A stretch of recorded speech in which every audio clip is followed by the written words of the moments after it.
जय हिंद दोस्तों। स्वागत है आप सभी का रेडिएंट आर्मी एकेडमी के यूट्यूब चैनल पर। मैं विनव आपका दिल से अभिनंदन करता हूं। हम लोग राम सिंह यादव गाइड में क्षेत्रमिति ठोस आकृति को डिस्कस कर रहे थे, जिसमें 20 नंबर तक सवाल हो चुका था। चलिए तो 21 नंबर से सवाल को शुरू करते हैं। हमारा 21 नंबर सवाल है, एक गोले के वक्र पृष्ठ का क्षेत्रफल 5544 वर्ग सेंटीमीटर है, तो इसका आयतन कितना है। सवाल को समझना है कि सवाल में क्या है ना कि एक गोले का वक्र पृष्ठ क्षेत्रफल कितना दे रखा है, तो 5544 सेंटीमीटर स्क्वायर दे रखा है। तो इसका हमसे आयतन पूछा है। तो अगर वक्र पृष्ठ क्षेत्रफल दे रखा है तो फॉर्मूला भी हम लोग वक्र पृष्ठ क्षेत्रफल का निकाल लेते हैं। पहले वक्र पृष्ठ क्षेत्रफल का हम लोग फॉर्मूला लगा लेते हैं, फिर देखते हैं हमारा क्या निकल कर आता है। तो सबसे पहले हम लोग वक्र पृष्ठ क्षेत्रफल का होता क्या है, गोले के वक्र पृष्ठ क्षेत्रफल का फॉर्मूला होता है 4πr²। और यही कितना दे रखा है, तो यही दे रखा है 5544 दे रखा है। 5544 रख लेते हैं। अब यहाँ क्या करते हैं, तो ये हो गया 4 और पाई की जगह हम लोग 22/7 रख लेते हैं और r²। r हमें तो मालूम नहीं, यहाँ से क्या निकल कर आ जाएगा, तो सबसे पहले r निकल कर आ जाएगा, त्रिज्या निकल कर आ जाएगा। तो सॉल्व करते हैं, निकालते हैं इसको। तो ये 11 से 2 बार में कैंसिल कर लेते हैं 22 को, और 11 से इसको कहते हैं 11 × 5 = 55 और 11 × 4 = 44, 504 बार में। फिर 2 से 504 को काट लेते हैं, ये 50 कट जाएगा 25 बार में, और 4 2 बार में 252। फिर 4 से 252 को भी कैंसिल कर लेते हैं, तो 6 चौके हो गया 24 और 4 तिया 12, 63। अब इधर क्या बचा, तो r², और कोना कोना क्या बच गया है, तो 7 × 63।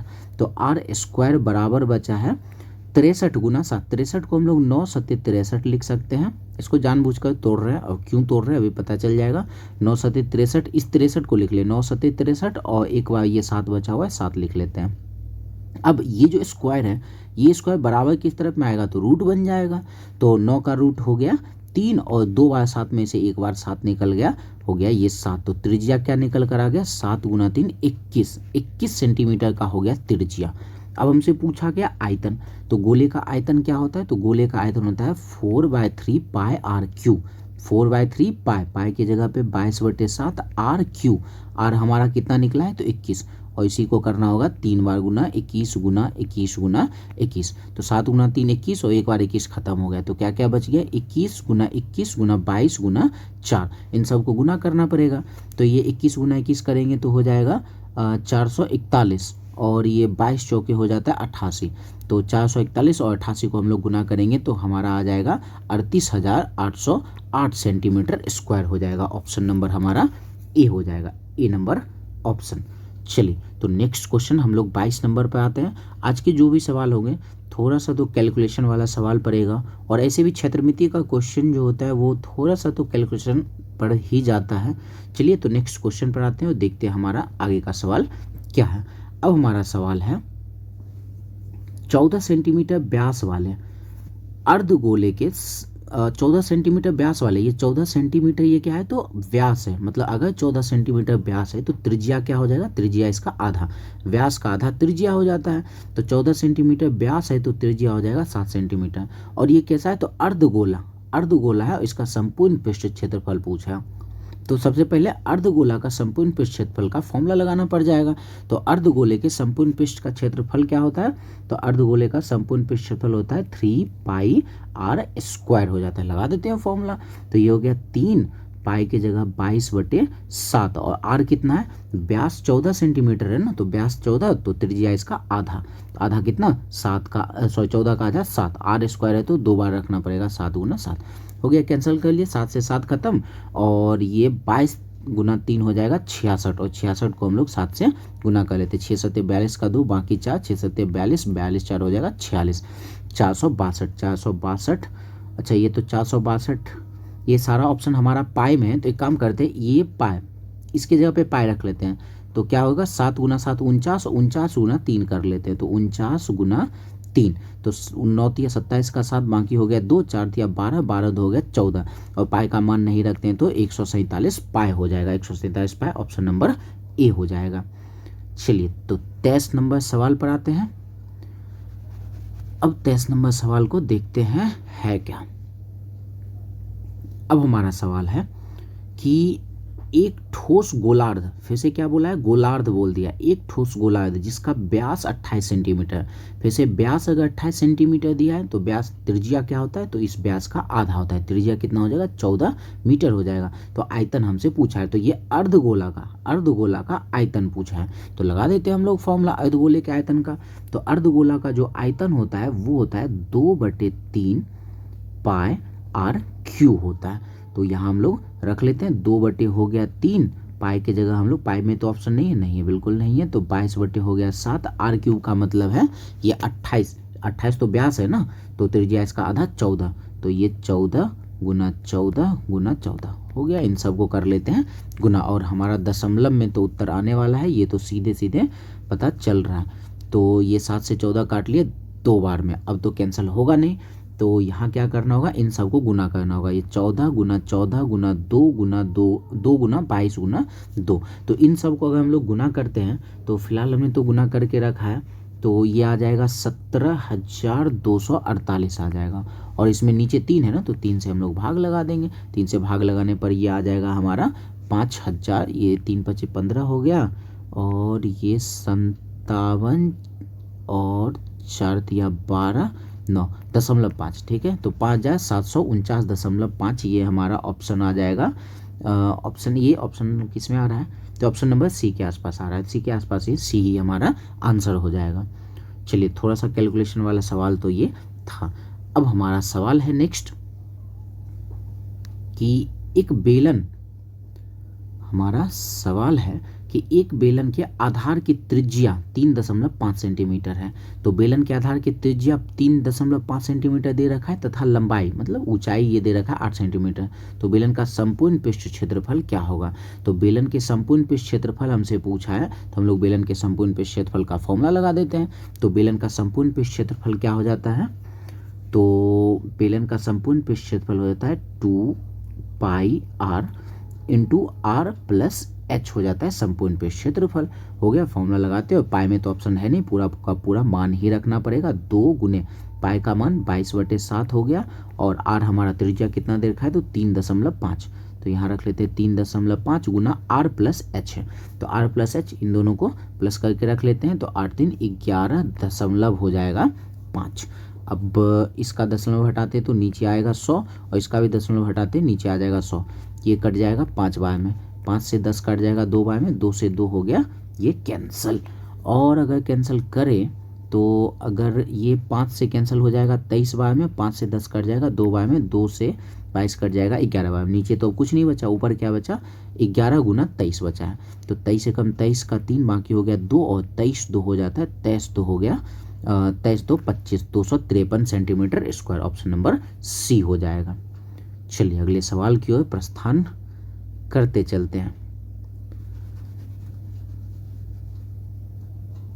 अब हमारा सवाल है कि एक घन के आयतन का उसके अंतर्गोले के आयतन से क्या अनुपात होगा। मतलब एक घन है, एक घन का आयतन और उसके घन के अंदर ही क्या है, तो एक गोला बनाया गया है, तो दोनों के आयतन का अनुपात पूछा है। फिर से ध्यान से समझना, एक घन है और उसके अंदर एक गोला बना दिया गया है, तो उस घन का आयतन उस गोले के आयतन का अनुपात क्या हो जाएगा।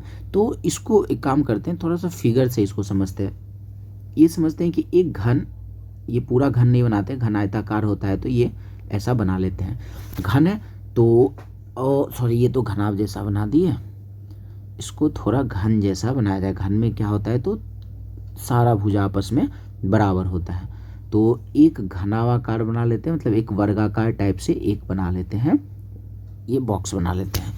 और इसके अंतर्गत क्या है ना, तो एक गोला है। अगर ध्यान से समझा जाए तो ये अगर घन का भुजा ए है, ए है, ए है, तो बीच से भी एक लाइन दे दें, तो बीच से लाइन देने का मतलब घन के तो भुजा के ही बराबर होगा, लेकिन ये बीच वाला जो लाइन होगा इस वृत्त का क्या बन जाएगा, तो बीच वाला लाइन वृत्त का व्यास बन जाएगा। इसका मतलब ए वृत्त का व्यास हो जाएगा। अगर ए वृत्त का व्यास है तो त्रिज्या क्या हो जाएगा, तो हम लोग जानते हैं अगर ए व्यास है तो त्रिज्या इसका आधा होता है, a/2। इतना ध्यान रखना है। अब सवाल को हम लोग बना लेते हैं। तो घन का आयतन, घन का आयतन क्या होता है, भुजा का क्यूब।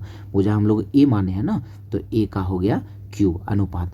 अब क्या है, तो अंतर्गोले का आयतन, तो गोला का आयतन 4/3 पाए, क्योंकि पाए इसलिए रख रहे हैं क्योंकि सारा ऑप्शन में हमारा पाए है, तो पाए का मान नहीं रखे, 4/3 पाए, और आर क्यूब, आर हमारा क्या है, तो a/2, तो a का क्यूब हो जाएगा a क्यूब, और नीचे 2 है तो 2 का क्यूब हो जाएगा 8। तो अनुपात में ऊपर a क्यूब, ये खत्म हो गया, और हमारा 4 से 8 कट जाएगा 2 बार, नीचे क्या मिला 6 गुना, सॉरी 3 गुना 2 6, और यहाँ पर नहीं कुछ है तो 1, तो क्या हो जाएगा 6 अनुपात, और इधर तरफ क्या बचा, तो सिर्फ बचा पाए, तो 6 अनुपात पाए हमारा उत्तर हो जाएगा, ऑप्शन नंबर ए हो जाएगा। चलिए, तो नेक्स्ट क्वेश्चन हम लोग 26 नंबर की ओर बढ़ते हैं, और 26 नंबर सवाल भी थोड़ा सा तो बड़ा सवाल होगा और स्पेस बनाने की ज़रूरत पड़ेगी। चलिए तो बनाते हैं।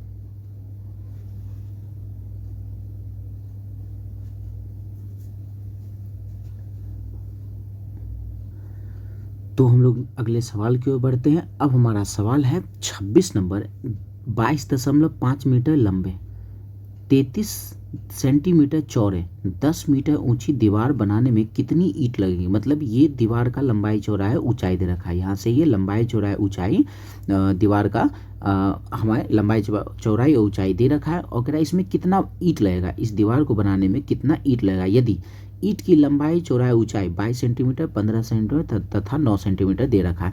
तो ये नीचे वाला हमारा ईंट की लंबाई दे रखा है, ऊपर हमारा दीवार का लंबाई दे रखा है। तो कह रहा है दीवार पर 1/9 सीमेंट द्वारा बना है। तो सिंपल सी बात है, अगर 1/10 अगर सीमेंट से बना है तो दीवार कितने का बना होगा, 1/10 अगर सीमेंट का बना हुआ है, तो एक काम करते हैं, एक में से 1/10 को माइनस कर लेते हैं, पहले तो यही काम कर लेते हैं। तो ये हम लोग देखें, एक में से अगर हम लोग 1/10 माइनस करते हैं तो क्या मिलेगा 9/10।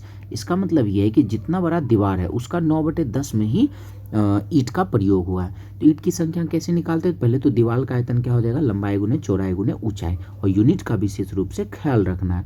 तो लंबाई हमारा 22.5 है, ये हमारा लंबाई हो गया 22.5। लंबाई के बाद चौड़ाई हमारा क्या है 33 सेंटीमीटर। अच्छा, ये हमारा लंबाई मीटर में है और हमारा चौड़ाई क्या है तो सेंटीमीटर में है। तो आगे यहीं पे बदल लेते हैं, और हमारा ऊंचाई 10 मीटर है। एक काम करते हैं, तो लंबाई तो मीटर में था, इसको सेंटीमीटर में बदलने के लिए 100 से गुना, फिर हमारा ये वाला ऊंचाई भी मीटर में था, इसको सेंटीमीटर में बदलने के लिए 100 से गुना कर लेते हैं। और इसी का कितना इस दीवार का कितना बनेगा, तो 9/10 ईंट लगेगा, तो यहीं गुना कर लेते हैं 9/10। अब इसमें भाग लगाना पड़े, जैसे ही संख्या हम लोग निकालते हैं तो बड़े वाले में से छोटे वाले को भाग लगाना पड़ता है। तो ये दीवार में से हम लोग छोटे ईंट के से भाग लगा लेते हैं, और ईंट का हमारा सारा शेप क्या है तो सेंटीमीटर में ही दे रखा है। तो 22 गुना 15 और गुना 9, और नीचे गुना में ये 9/10 रखा रहेगा। चलिए, तो अब इसको सॉल्व करते हैं। एक दशमलव यहाँ से हटा देते हैं, और एक नीचे आ गया 10, 10 दहें के 100, 100 को ख़त्म कर लेते हैं। ये तो गया काम से, 1 9 यहाँ से ख़त्म हो गया। फिर अगर देखिए इस 15 को 225 से 15 15 है 225 होता है, ये कैंसिल हो गया। और 11 से 22 2 बार में, और 11 से 33 3 बार में। फिर 2 से एक काम करते हैं 10 को 5 बार में। अब बचा क्या क्या, 5 गुना 3 15, और गुना 15, 15 गुना 15 हो जाता है 225, और इस पर 2 जीरो यहाँ वाला लगा लेते हैं। 22,500 ईंट की संख्या पड़ जाएगा, 22,500 ईंट, ऑप्शन नंबर ए हो जाएगा। चलिए, तो नेक्स्ट इसी तरीके का 27 नंबर हु और बहु सवाल है। 27 नंबर, चलिए तो 27 को भी बनाते हैं, और थोड़ा सा भी कॉन्सेप्ट अगर क्लियर ना हो तो इस सवाल में कॉन्सेप्ट क्लियर हो जाएगा। चलिए, सवाल है 24 मीटर लंबे, 60 मीटर चौड़े तथा 8 मीटर ऊंची दीवार बनाने में कितनी ईंट लगेंगे यदि ईंट की लंबाई चौड़ाई ऊंचाई क्रमशः 56 सेंटीमीटर, 35 सेंटीमीटर तथा 28 सेंटीमीटर हो। यदि दीवार पर 10% भाग सीमेंट का बना हो तो ये ईंट की संख्या बताना है। सबसे पहले तो दीवार का लंबाई चौड़ाई ऊंचाई दे रखा है, बस ये कि 24 मीटर है, और ये 60 सेंटीमीटर और ये 8 मीटर है, और ईंट का अगर साइज देखें तो सब सेंटीमीटर में, तो इन सब को क्या करेंगे सेंटीमीटर में हम लोग बदल लेंगे। बीच वाला तो सेंटीमीटर में दे ही रखा है, ये शुरू वाला और ये अंत वाला, इन दोनों को हम लोग सेंटीमीटर में बदल लेंगे। और बाकी 10% भाग अगर सीमेंट का बना है तो बाकी क्या होगा 90% ईंट ही होगा। अगर 10% सीमेंट है तो बाकी का बचा 90% क्या होगा, तो ईंट होगा दीवार का 90%। तो बनाते हैं इसको सेम पहले जैसे सवाल से ही इसको सॉल्व करते हैं। तो ये दीवार का रख लेते हैं 24 गुना 60 और गुना 8, तो 24 मीटर था, मीटर को सेंटीमीटर में बदलने के लिए 100 से गुना, फिर ये 8 मीटर में है तो ये 100 से गुना, बीच वाला तो हमारा सेंटीमीटर में, और 10% अगर सीमेंट है तो बाकी का बचा 90%, 90 और प्रतिशत के बदले नीचे 100। और आते हैं तो नीचे ईंट वाले से भाग लगा लेते हैं, तो 56 गुना 35 गुना हो जाएगा 28। हो गया, इसको सॉल्व कर लेते हैं। तो सॉल्व करने पर हमारा, अच्छा इस सवाल में क्या है ना कि अभी याद आया, इस सवाल में 56, 35 और 28 रखने पर इस सवाल का ऑप्शन तो हमारा आंसर नहीं आ पाता। इसको अगर सॉल्व करके देखें, ये सवाल है, इसको सॉल्व करके देखें तो हमारा उत्तर तो इस सवाल में नहीं आता है, पूरा का पूरा ये उत्तर नहीं आता। इसका मतलब इस सवाल में कुछ ना कुछ तो डिफ़ॉल्ट है। हाँ, यही अगर ऑप्शन मिलाने के लिए, ऑप्शन बनाने के लिए हम लोग क्या करें ना, ये ईंट की संख्या, ईंट का जो शेप है इसको अगर बदल दिया जाए, अगर हम लोग ईंट के शेप के जगह हम लोग 24 12 8 अगर कर लें, ये 24 और ये 12, एक सेकेंड,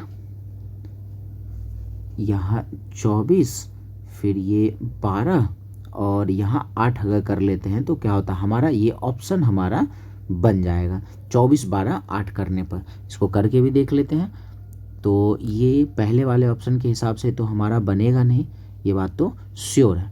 चलिए नीचे हम लोग रखते हैं 24 सेंटीमीटर गुना 12 सेंटीमीटर गुना 8 सेंटीमीटर, इससे हमारा क्या होगा, तो ऑप्शन मिल जाएगा। 100 से 100 हो गया ख़त्म, और 24 से 24 हो गया ख़त्म, 12 से 60 कट जाएगा 5 बार में, 8 से 8 हो गया ख़त्म।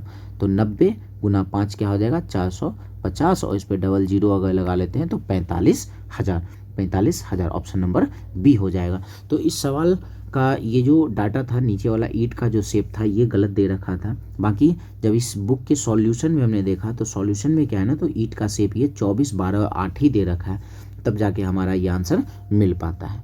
तो मेरे ख्याल से सवाल आपको समझ में आ गया होगा। चलिए तो नेक्स्ट क्वेश्चन पर आते हैं। अब हमारा सवाल क्या है, अब सवाल है, एक कमरे की लंबाई 12 मीटर, चौड़ाई 8 मीटर तथा ऊंचाई 10 मीटर है। 2.40 रुपए की दर से चारों दीवारों पर कागज चढ़ाने का खर्च कितना आएगा। तो ये सवाल हमारा क्या है, तो ये खर्च हमसे पूछ रहा है, खर्च 2.40 का, और किस पर दीवार कागज लगाना है, तो दीवारों पर कागज चढ़ाने का खर्च हमसे पूछ रहा है। तो इसका हम लोग क्या करते हैं, चारों दीवारों पर लगाना है कागज, तो दीवार का क्षेत्रफल निकाल लेते हैं। तो दीवार का, चारों दीवार के क्षेत्रफल का फॉर्मूला क्या होता है हमारा, तो 2 × L प्लस, भाई ये पेन क्यों नहीं चल रहा है, चलिए तो ये देखते हैं अब चलेगा, 2 × L प्लस B और इनटू में होता है H, ये चार दीवारें के क्षेत्रफल का फॉर्मूला होता है। तो 2 और L प्लस B कितना रख ले, तो 12 8 हो जाएगा, 12 8 हो गया 20, और ऊंचाई हमारा कितना है, तो ऊंचाई हमारा 10, ये रख लिए दीवार का हो गया हमारा क्षेत्रफल। 2 दूना 4, 400। अब इसमें खर्च कितने का रहा है, 2.40 का खर्च आ रहा है, जितने का खर्च आता है उससे हम लोग गुना कर लेते हैं। 2.4 लास्ट में जीरो नहीं भी लिखते हैं तो कोई फर्क नहीं पड़ता है, ये हो गया कैंसिल। 24 चौके हो गया 96, और इस पे 1 0, 960 रुपये का खर्च आएगा, ऑप्शन नंबर डी हो जाएगा। चलिए नेक्स्ट 29 नंबर सवाल सॉल्व करते हैं। हर सवाल में स्पेस बनाने की आवश्यकता पड़ रही है। चलिए अब हमारा सवाल है 29 नंबर, एक लंबवृत्तीय बेलन की त्रिज्या एवं ऊंचाई क्रमशः 21 सेंटीमीटर और 35 सेंटीमीटर है, तो बेलन का संपूर्ण पृष्ठ क्षेत्रफल क्या होगा। ये तो साधारण सा सिंपल सा सस्ता टिकाऊ सा सवाल है। बेलन का संपूर्ण पृष्ठ क्षेत्रफल पूछा, और बेलन का संपूर्ण पृष्ठ क्षेत्रफल क्या होता है, 2 pi r into are plus H होता है। इसमें से r भी हमारे पास है, एच भी हमारे पास है, बाकी इसको गुना भाग करना होगा। तो हो गया 2 उन्हें पाई की जगह 22/7 और आर आर कितना है तो 21 सेंटीमीटर इसका त्रिज्या है। फिर आर प्लस एच हो गया तो 21 और 35 को हम लोग जोड़ लेते हैं तो 5 और 1 हो गया 6 और 3 और 2 हो गया 5, 56 हो गया। इसको सॉल्व कर लेते हैं। 7 से 56 कट जाएगा 8 बार में, और इस 8 को 21 को 22 को और 2 इन सभी को हम लोग कर लेते हैं गुना। तो इन सब को गुना करने पर हमारा उत्तर आ जाएगा, उत्तर ये इसमें गुना करने पर आएगा 7392। 7300, इन सभी को 8, 21, 22 और 2 को गुना करेंगे तो 7392। ऑप्शन नंबर डी हमारा उत्तर हो जाएगा। चलिए बाकी आप मल्टीप्लाई कर भी सकते हैं, करना तो आप ही को पड़ेगा। बाकी सारे सवाल में तो लगभग हम कर लेते हैं, लेकिन इस सवाल में जगह कम होने की वजह से और बड़ा क्वेश्चन होने के कारण इसमें हमने पहले से कैलकुलेशन कर रखा है। चलिए तो आगे बढ़ते हैं हम लोग 30 नंबर सवाल पे। अब हमारा सवाल ये है कि 6.4 सेंटीमीटर अर्धव्यास, अर्धव्यास का मतलब होता है त्रिज्या, हमेशा ये ध्यान रखना है, अर्धव्यास का मतलब हो जाता है त्रिज्या। 6.4 सेंटीमीटर अर्धव्यास तथा 7 सेंटीमीटर ऊंचे बेलन का आयतन क्या होगा। भैया ये तो एकदम इजी सा सवाल है। तो आयतन हमसे पूछा है तो आयतन का फॉर्मूला लगा देते हैं। तो बेलन का आयतन क्या हो जाता है तो pi r square h, pi r square h हो जाता है। पाई की जगह हम लोग 22/7 रख लेते हैं। आर हमारा कितना दे रखा है तो 6.4, तो आर स्क्वायर है तो 2 बार 6.4 रखना पड़ेगा, गुने एच, एच कितना रख लेंगे, एच रख लेते हैं 7। तो ये 7 से तो 7 कैंसिल हो गया और बचा क्या तो 22 गुना 64 कर लेते हैं, तीनों को गुना करके, और 2 अंक के बाद दशमलव हम लोग लगा देंगे। तो इसमें क्या होगा, सभी को गुना करने के बाद, इसमें भी हमें पहले से करके रखना पड़ा है, तो इन सब को गुना करने के बाद हमारा आएगा 90112 आएगा।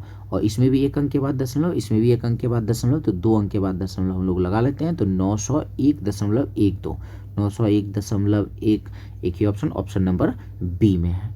तो आज के सारे सवाल मल्टीप्लिकेशन बहुत ज़्यादा है आज के सवाल में, इसीलिए हमें पहले से करके रखना पड़ा है ताकि हमारा कुछ समय भी बच सके। चलिए तो नेक्स्ट क्वेश्चन, और मल्टीप्लाई तो करना ही पड़ेगा ऐसे सवाल में, इसके अलावा कोई चारा नहीं है, देयर इज नो चारा। चलिए तो 31 नंबर सवाल में है, एक लंबवृत्तीय बेलन का आयतन 12,100 घन सेंटीमीटर, ठीक है, लंबवृत्तीय बेलन का आयतन दे रखा है 12,100 घन सेंटीमीटर। इसके आधार क्या, अर्धव्यास, अर्धव्यास का मतलब त्रिज्या 5 सेंटीमीटर दे रखा है, तो वक्र पृष्ठ क्षेत्रफल पूछा है। तो बेलन का जो वक्र पृष्ठ क्षेत्रफल होता है वो क्या होता है तो 4 पाई आर स्क्वायर। तो 4 पाई, सॉरी बेलन है ना, तो बेलन का वक्र पृष्ठ हो जाता है 2 pi r h, 2 pi r, r तो दे रखा है लेकिन एच नहीं दे रखा है। एच कहाँ से मिलेगा तो भैया ये आयतन से मिलेगा, आयतन दे रखा है तो आयतन का फॉर्मूला लगा लेते हैं। चलिए तो लगाते हैं, इसको भी सॉल्व करते हैं। तो बेलन का आयतन क्या होता है, बेलन का आयतन होता है पाई आर स्क्वायर एच हो जाता है, पाई आर स्क्वायर एच। तो पाई की जगह हम लोग रख लिए 22/7, और आर हमें मालूम नहीं, और एच, सॉरी आर तो मालूम ही है, आर हमारे पास 5 है, 5 तो दे ही रखा है, तो 5 का स्क्वायर कर लेते हैं 25, और एच मेरे पास नहीं है, एच नहीं है, और बराबर में 121 और इस पर 00। तो करते हैं सॉल्व इसको।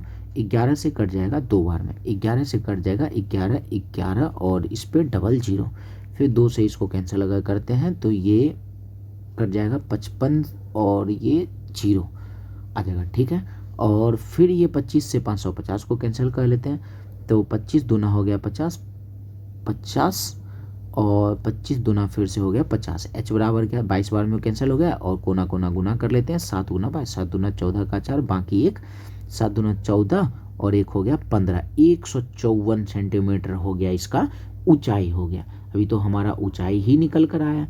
बाकी हम लोग फिर से क्या पूछा है तो वक्र पृष्ठ क्षेत्रफल, तो बेलन का वक्र पृष्ठ क्षेत्रफल क्या हो जाता है तो 2 पाई आर एच, 2 पाई की जगह 22/7, और आर हमारा तो सवाल में दे ही रखा है 5, और इंटू एच, एच हमारा क्या निकल कर आया 154 हो गया। इसको 7 से 154 को काट लेते हैं, 22 सते 154, तो 22 गुना 22 हो जाता है 484, और 5 गुना 2 हो जाएगा 10, 10 का मतलब 1 0 लगा देते हैं, 4840, 4840 कहाँ है भैया तो ऑप्शन नंबर ए में है। चलिए तो अगले सवाल 32 नंबर पे आया जाए।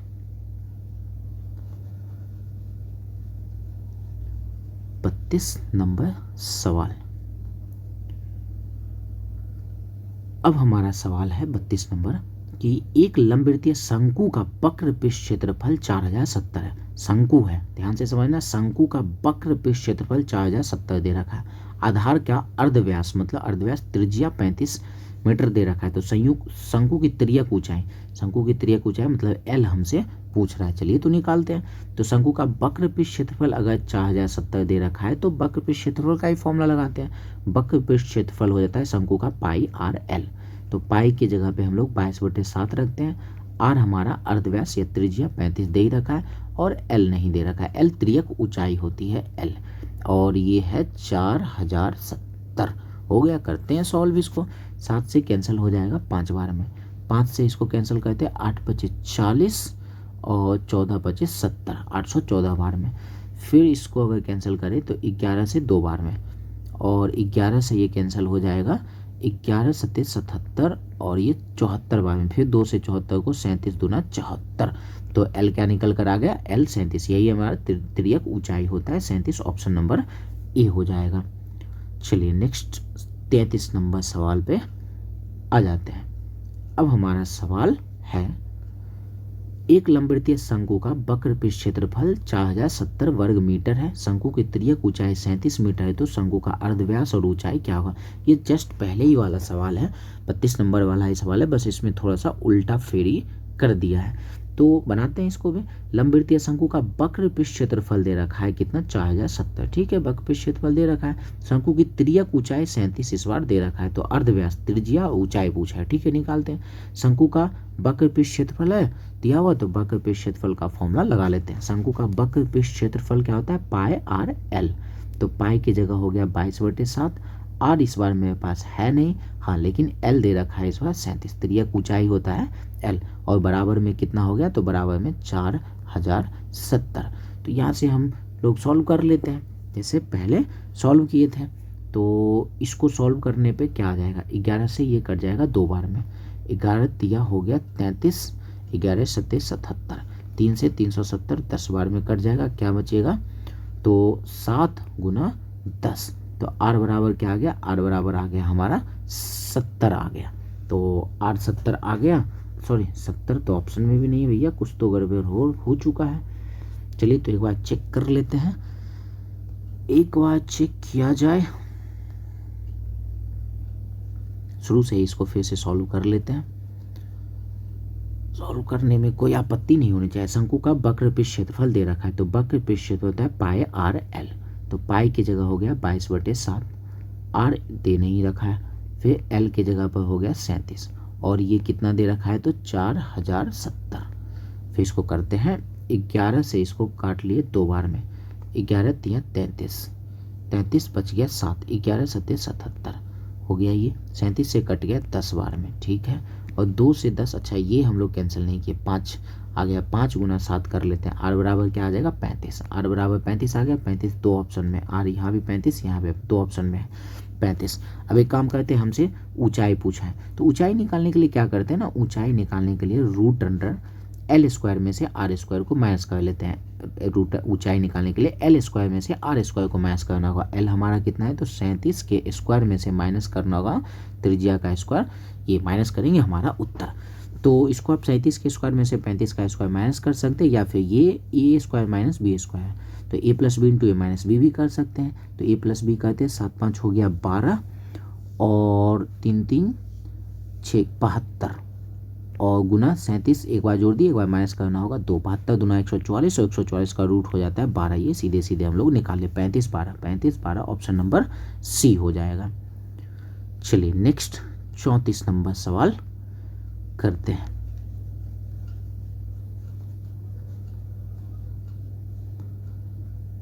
अब हमारा 34 नंबर सवाल है कि शंक्वाकार तंबू के तल का क्षेत्रफल।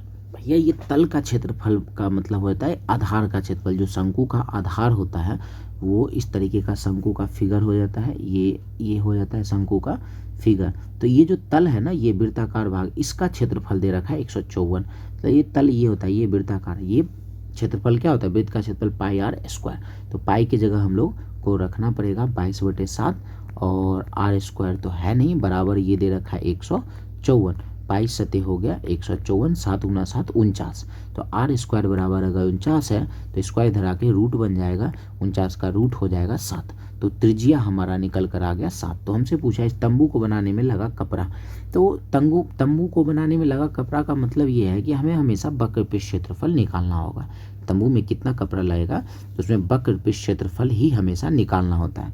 तो वक्र पृष्ठ क्षेत्रफल क्या होता है, पाई आर एल। पाई आर एल। भैया ये आर तो साथ निकाल लिए, एल है ही नहीं, तो एल निकालना पड़ेगा। अब एल कैसे निकलेगा, तो एल निकालने के लिए क्या करते हैं, तो root under H square plus P square हम लोग कर देते हैं, H square plus R square. तो एच कितना दे रखा है 24, तो यहाँ हो जाएगा 24 का स्क्वायर और प्लस आर का स्क्वायर, ये 7 का स्क्वायर हो जाएगा। तो 24 का स्क्वायर हो जाता है हमारा 24 का स्क्वायर 576। ठीक है, ये 24 का स्क्वायर हो गया 576 और 7 का स्क्वायर हो गया 49। 9 और 6 हो गया 15, 4 1 5, 7 5 हो गया 12, 625 और 625 आ गया और 625 का रूट क्या हो जाएगा 25। तो एल हमारा निकल कर आ गया 25। 7 से 7 हो गया कैंसिल, 25 गुना 50 कर लेंगे 550 आ जाएगा। ऑप्शन नंबर ए हो जाएगा। चलिए, तो इस तरीके से हमारा सवाल ये सॉल्व होगा। 35 नंबर पर आते हैं। आज के सारे सवाल कैलकुलेशन वाले ही रहे, कोई आसान सा सवाल अभी तक में तो ज़्यादा नहीं मिला। चलिए 35 नंबर देखते हैं क्या है। एक लंबवृत्तीय शंकु है और के आधार का क्षेत्रफल, फिर से वही आधार का क्षेत्रफल दिया है। शंकु के आधार का क्षेत्रफल का मतलब ये है वो वृत्त का क्षेत्रफल, नीचे जो वृत्त होता है ना शंकु के नीचे वृत्त, उसका क्षेत्रफल दे रखा है। फिर से भैया यहीं से काम शुरू करते हैं, आगे जो पूछेगा निकालेंगे। तो ये अगर शंकु है, आधार क्षेत्रफल होने का मतलब ये क्षेत्रफल दे रखा है। तो वृत्त का क्षेत्रफल क्या होता है, पाई आर स्क्वायर। तो हम लोग रख लेते हैं पाई आर स्क्वायर। पाई की जगह 22/7 और आर मालूम नहीं है, ये आर स्क्वायर बराबर में कितना है तो 3850 है। करते हैं सॉल्व इसको। 11 से 2 बार में 11 दिया हो गया 33, ये कर जाएगा 350 बार में, फिर 17 दूना 34 175। आर स्क्वायर बराबर क्या मिल जाएगा तो 175 गुना 7। 175 को हम लोग लिख सकते हैं 25 सते 175 और गुना में ये वाला 7 है, 7 रख लेते हैं। ऐसा क्यों किए, क्योंकि यहाँ स्क्वायर है, स्क्वायर इधर आके रूट बन जाएगा। तो 25 का रूट हो गया 5 और 2 बार 7 में से 1 बार 7 निकल जाएगा। आर बराबर क्या मिल गया 35। आर बराबर 35 मिल गया। तो हमसे पूछा कि और हाँ एक चीज़ और दे रखा है, शंकु का वक्र पृष्ठ क्षेत्रफल भी दे रखा है भैया। तो शंकु के वक्र पृष्ठ क्षेत्रफल दे रखा है, तो शंकु के वक्र पृष्ठ क्षेत्रफल का लगा देते हैं फॉर्मूला। और शंकु के वक्र पृष्ठ क्षेत्रफल का फॉर्मूला कहता है पाई आर एल। तो पाई की जगह 22/7 हो गया। आर अभी तुरंत हम लोग निकाले थे 35 और पाई आर एल, एल पता नहीं है और ये कितना दे रखा है तो ये हमारा 4070 दे रखा है, 4070। इसको भी सॉल्व करना पड़ेगा भैया, ये तो और कैलकुलेशन जा रहा है। 5 से ये काट देते हैं, फिर ये हो जाएगा 5 से 14 40 70 को काटते हैं, 8 25 हो गया 40 और ये 814 बार में कट गया। फिर 22 11 से 2 बार में काट लेते हैं और इसको काम करते हैं, थोड़ा सा स्पेस यहाँ ज़रूरत पड़ रहा है, इस शंकु वगैरह को मिटा देते हैं। चलिए, तो बना क्या रहे थे हम लोग, ये 11 से काट रहे थे। 11 सतह हो गया 77, 11 सतह 77 और 11 चौके 44। फिर 2 से इस 74 को काट लेते हैं, 37 दूना 74। भैया ये क्या, ये तो पहले भी हम लोग सॉल्व कर रखे थे, फालतू का ये टाइम हमारा निकल गया। एल क्या निकल कर आ गया, एल आ गया 37। भैया ये एल भी नहीं पूछा, हमसे पूछा है शंकु का आयतन। ये बहुत ही नौटंकी हो रहा है इस सवाल में। तो अब शंकु का आयतन क्या होता है, तो शंकु का आयतन होता है पाई 1/3 पाई आर क्यूब होता है। भैया 1/3 पाई आर क्यूब नहीं, 1/3 पाई आर स्क्वायर एच होता है। भैया मेरे पास आर है, मेरे पास एल है, अब एच नहीं है, तो अब एच निकालना पड़ेगा। अब एच कैसे निकलेगा, तो थोड़ी देर पहले भी हम लोग कर रखे भैया, एक ही क्वेश्चन में कितना ये दे देगा। तो एच निकालने के लिए हमें क्या करना होगा, तो एच निकालने के लिए रूट अंडर एल स्क्वायर में से आर स्क्वायर को माइनस करना पड़ जाता है। तो एल हमारा 37 है, तो 37 के स्क्वायर में से r का स्क्वायर मतलब ये 35 का स्क्वायर, ये पहले भी हम लोग कर चुके हैं थोड़ी देर पहले। तो ये हमारा आया था 12, तो h की जगह रखना पड़ेगा 12 रख देते हैं। जब इतना किए ही हैं तो अब थोड़ा सा और कर लेते हैं। तो पाई की जगह 22/7 r हमारा 35 था ना, तो ये 35 गुना 35 और गुना h कितना निकल कर आया 12, या ये 7 से कट गया 35 5 बार में, और 3 से कट जाएगा ये 4 बार में हो गया। बाकी सबको करना पड़ेगा गुना। तो 35 गुना 22 गुना 5 गुना 4, इन सब को अगर हम लोग कर लेते हैं मल्टीप्लाई, तो मल्टीप्लाई करने पर क्या होगा, मल्टीप्लाई करने पर कुछ तो होगा, कुछ तो जरूर आएगा भैया, ये तो करना पड़ जाएगा। चलिए इसको मल्टीप्लाई कर ही लेते हैं। तो कहा गया ये रहा, 35 को 22 से गुना करते हैं, 35 दूना हो गया 70, 70 का 0 बाकी 7, फिर 35 दूना 70, 70 और 7 हो गया 77, फिर क्या बचा 5 चौके 20, इसमें गुना करना पड़ेगा 20 से, तो ये आ जाएगा 2 0 तो आना ही है, 77 गुना 2 7 दूना 14, 14 1 15, 15,400, 15,400 ये तो जूम करना पड़ेगा, 15,400 ये ऑप्शन नंबर ए में है भैया। तो इतना बड़ा सा जो है ये सवाल हमें सॉल्व करना पड़ा। चलिए तो अगले सवाल की ओर बढ़ते हैं, और कुछ सवाल और बचे हैं, देखते हैं। बस ये कुछ हार्ड सा ना हो, हार्ड से का कहने का मतलब ये है कि कैलकुलेशन वाला ना हो, परेशानी तो आ ही जाती है। बाकी तो कैलकुलेशन भी तो कोई विशेष फ़र्क तो नहीं पड़ता है, इसको सॉल्व तो कर ही देंगे क्योंकि हमें फॉर्मूला भी मालूम है, बनाने का तरीका भी मालूम है, तो बना ही सकते हैं। देखते हैं कितना कैलकुलेशन है इसको देने का दम। चलिए क्वेश्चन सेट हो चुका है, आते हैं सवाल पर।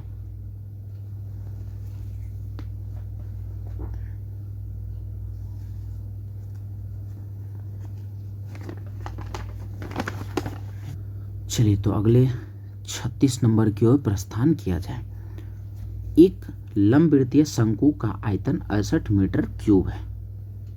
एक लंबवृत्तीय शंकु है और इसका आयतन 68 मीटर क्यूब दे रखा है। लंबवत ऊंचाई दे रखा है 4, तो आधार का क्षेत्रफल, तो आधार का क्षेत्रफल हमसे पूछा। आधार का क्षेत्रफल का मतलब क्या है, थोड़ी देर पहले भी ये चर्चा में आया था। आधार का क्षेत्रफल का मतलब है कि जो शंकु बनता है, जो हमारा शंकु बनेगा उसका ये जो आधार है, ये वाला पार्ट, मतलब पाई आर स्क्वायर हमसे पूछना चाह रहा है, तो ये हमें सिर्फ आर चाहिए। शंकु का आयतन दे रखा है, तो आयतन का फॉर्मूला लगा लेते हैं। आयतन क्या होता है 1/3, पाई का मान रख लेते हैं, और एक काम करते हैं, पाई का मान नहीं रखते, 1/3 पाई आर स्क्वायर, और एच की जगह पर हमारा 4 दे ही रखा है, और बराबर में कितना है तो 68 है, और ये करे तो 17 चौके हो गया 68।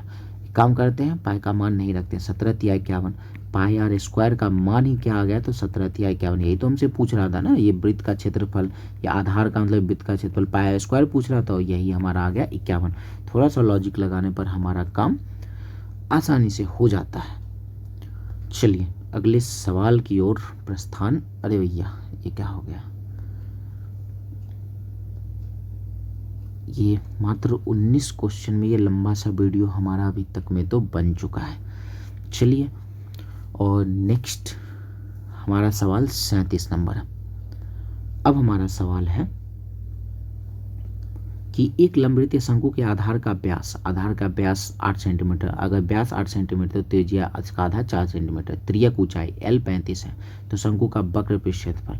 चलिए तो सीधा सा सवाल है, वक्र पृष्ठ क्षेत्रफल पाई आर एल हो जाता है, तो पाई आर एल, पाई का मान 22/7 और आर हमारा 8 व्यास है ना, 8 हमारा व्यास है, त्रिज्या इसका आधा 4 और त्रियक ऊंचाई L हो गया 5, ये 35, ये कैंसिल हो जाएगा 5 बार में, 5 चौके 20, 20 गुना 22 कर लेते हैं, तो 20 गुना 22 440, 440 ऑप्शन नंबर ए हो जाएगा। चलिए तो इस चैप्टर और आज का आखिरी सवाल हम लोग करते हैं।